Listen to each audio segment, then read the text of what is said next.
The challenge for this video is trying to improve the hallway lighting.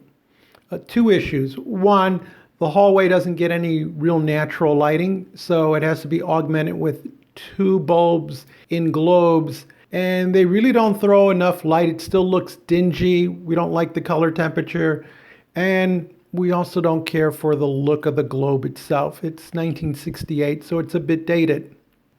In my search for a replacement fixture, I found this 2-pack that's available at the local HD store. And so I like some of the specs on it. You get two 11-inch LED that you can change the color temperature on. Now, mind you, it's not a variable adjustment. And by that, I mean that if you decide you want warmer light in the evening and cooler light during the day, that's not going to happen. You're looking for a totally different product. What this product is good for is you want to set the color temperature for a certain look, and that's the look for that area. In the case of our hallway, we're looking not only for a brighter light, but we're also looking for a cooler color temperature, something in the soft white region. The fixture outputs 1170 lumens. It uses just over 17 watts of power and has 3 color temperatures that you can choose from.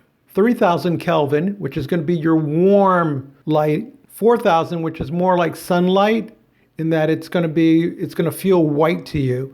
And then there's 5000 K, which is going to start feeling a little bit bluish, more like an industrial work area.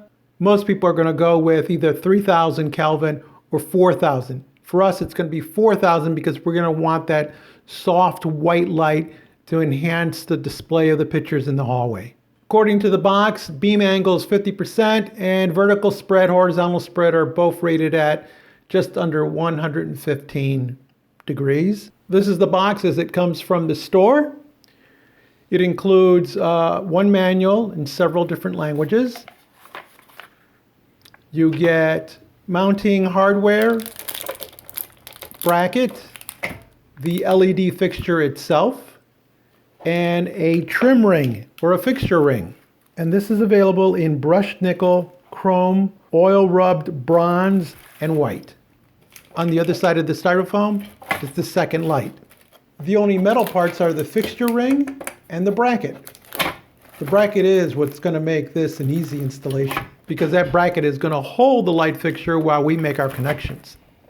Whenever working with live circuits, unless you're a professional electrician, make sure you turn off the power. Next thing to do is to remove the globe off the fixture. And this one's attached with 3 screws. We just turned those, and you probably need 2 hands, otherwise you might end up dropping the globe. Then we unscrew the bulb. We will take this LED and repurpose it somewhere else. Looking inside, you'll see there are 2 screws. These need to be loosened, but not removed, because what you're going to do is you're going to twist the fixture so that that drops out. So just give it a few turns, do the other side. Now grab the fixture, and by twisting counterclockwise, it should drop out, only being held in place by its wires. As you see here, there are 2 long screws and a bracket, and then 2 additional screws that hold the bracket to the metal conduit box. We're going to remove the 2 screws that are into the conduit box, leaving the protruding bolts alone.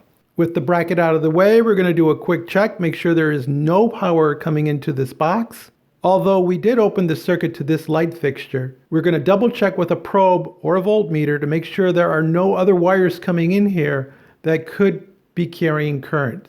After verifying that there's no power, we are safe to put our fingers up in there and pull out the wiring. We'll want to remove, in this case, the wire caps or wire connectors to expose the connections to the both black lead, which is the power lead, and the white lead, which is the neutral. And if you happen to have a ground, you'd also want to disconnect that. You should have at least one bare white and black. In this case, we have 2 because the circuit continues on to another fixture, the one down the hallway.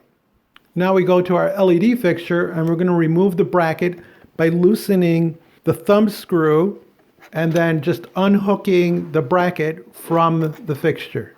As I mentioned earlier, this hook, this J hook for lack of a proper name, is going to hold that light fixture while you're making the attachments at the ceiling. So it's going to be really nice to have that. Included with the kit is a couple of wire connectors and 2 screws to attach the bracket to the box. Here's the bracket with the 2 included screws. You see there's a green screw in the middle, and that's where you're going to connect your ground wire. The 2 screws are going to go through the slot and connect to the conduit box. And what you see here is I've connected 1 screw to the conduit box, and I haven't done the second one because what I'm going to do is I'm going to hang my light fixture, make my connections, and then once that's done, I will put the bracket into position and then lock it down. Here we're looking at the LED fixture. It has a ground wire. We see our little hole there for the bracket to mount to, and you simply slip it on. And now it's held in place for you.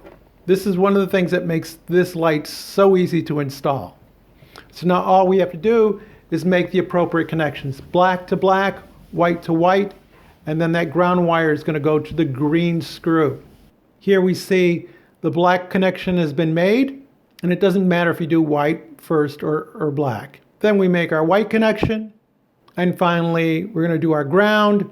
I always use electrical tape on the wire connectors to make sure that if for some reason they come loose, I've done a lousy job, that they don't start shorting out inside the box.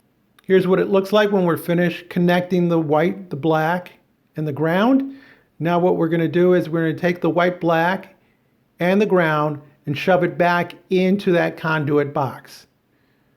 You should be left with just a short lead of wire going to the fixture, and that will coil inside that big nice space that's available on the fixture, so it'll be totally out of the way. Finally, we grab our thumb locking screw.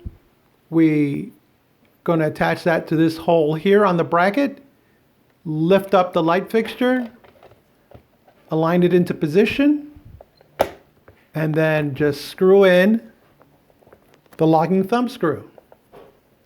No tool will be needed. The thumb screw is in position, holding the light up, and on the other side it's secured by that J-hook on the bracket. And if we go a little further, we can see the switch for selecting your color temperature. We're about to turn it back on. And circuit didn't blow. That's a good sign. With the light on, you have to decide whether that is the color temperature you want. Now, unfortunately, you can't just flip the switch to each of the positions because it doesn't work that way. What you have to do is you have to turn off the light, switch to a different color temperature, turn the light back on, see if you like that. If you don't like that, then again, you have to turn the light off, switch, then turn the light back on. If you just go from one setting to the other, the light will go out and it'll stop working. It's a bit of an inconvenience, but we're only looking to set this color temperature once, so it's not that big of a deal. With the color temperature set, we now grab our fixture ring, and it has 3 clips on it. And basically, we're going to find our little track, align it to that, and then it's just a matter of pushing up and turning counterclockwise and slipping it into position, and you'll feel it lock at the very end. Should you decide in the future that you don't like the color temperature, just take this trim ring, turn it clockwise, and it'll come undone, and then you can reset your color temperature. Due to the unique bracket system with these fixtures, installation is really quick. They took about 30 minutes each, and some people claim they can do it even faster. So if you're looking for a light that you can be successful installing, this is probably the kit for you.